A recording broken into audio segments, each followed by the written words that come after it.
You're in the rant wormhole where I rant about whatever my $15 a month patrons want me to rant about. Uh, you can get a rant by becoming one of those people. Today's is at the request of Branko Bergson, who wants me to rant about exclusive content.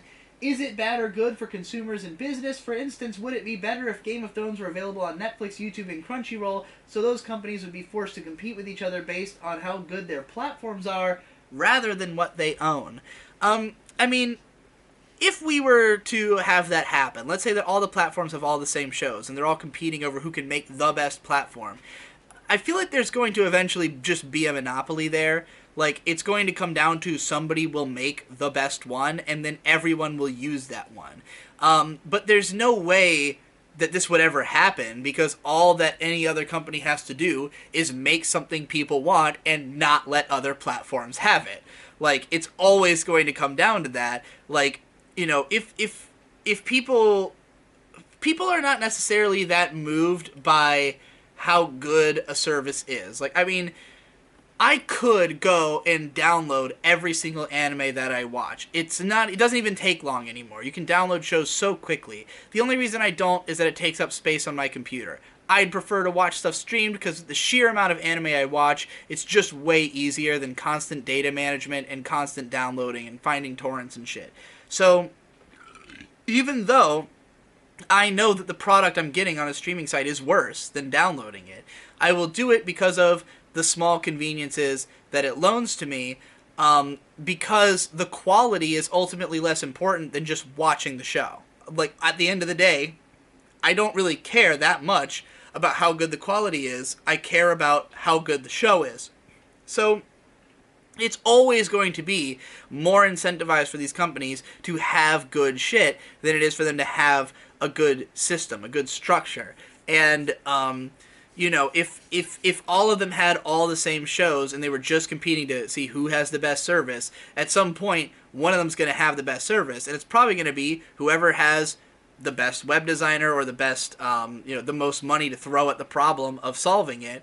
Kind of like how Amazon, it's hard to compete with Amazon because they set up the best infrastructure. They got in first and they own practically everything. And it's like, you can't just make Amazon but better because you will never be able to build around Amazon. They already have too much and they've kind of become something of a monopoly in a lot of areas. They're not literally a monopoly, but they own so much and they can do so much that no other company even has a chance to really compete with them in a serious way because they've just laid out too much of the groundwork.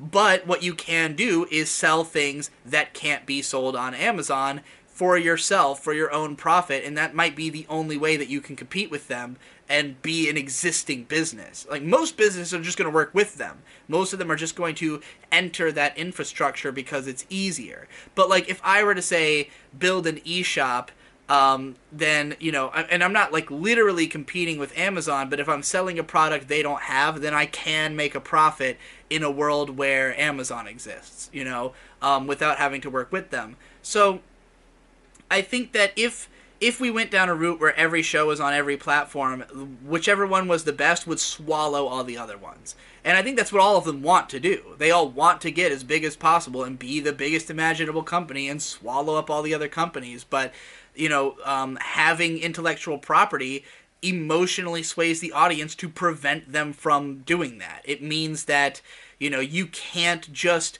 overtake another company because that company has swinging power because they have IPs or they have products, and that's why they're always going to want to have exclusives.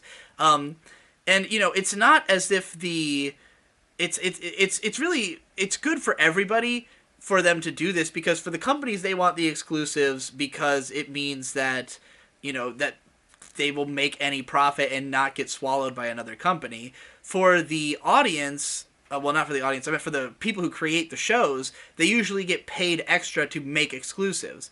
Like, when it comes to first and second party developers for consoles, for instance, like, they are going to receive additional funding for the product so that they will keep it exclusive to that console, so that it will push the sales of that console and in turn that game.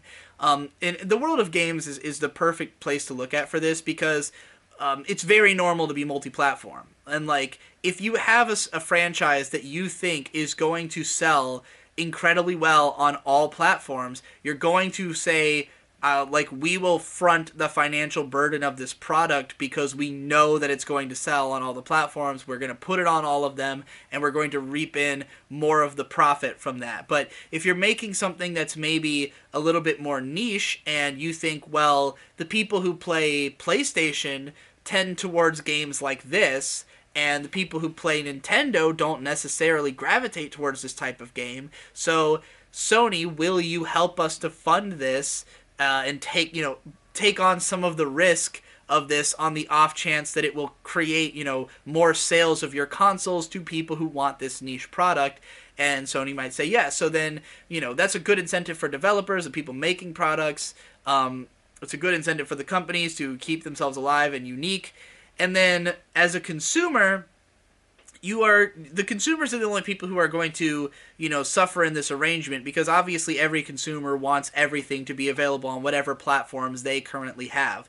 But you, at the same time, if you think of it in a long-term sense, not in a sense of like literally I want to play every game on my console, but in a sense of I need to keep competition alive in the industry, you have to consider the fact that, like, yes, these companies will start competing on the level of who can deliver the best product, but it's not going to scale infinitely. It's not going to be that it goes until you've made something perfect. It's going to be that it goes until whichever one's made the best thing just eats all the other guys and then doesn't have to improve anymore because they already own everything.